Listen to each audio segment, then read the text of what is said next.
စားလို့ရတဲ့အယုံပါ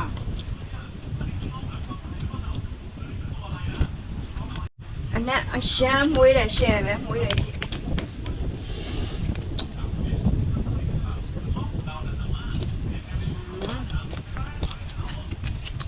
ချင်းဆက်ဆက်ဒါမှလာမကြိုက်ရတူတယ်ပေါ့နော်မြုပ်ဒီပုံစံနဲ့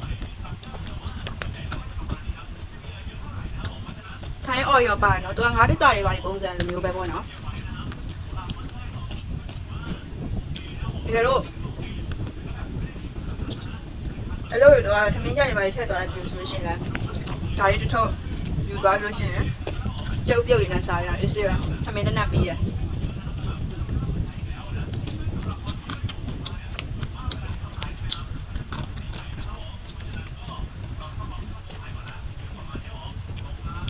ဒါကြက်ကြောဆိုတော့ပြစ်ထုတ်စရာမလို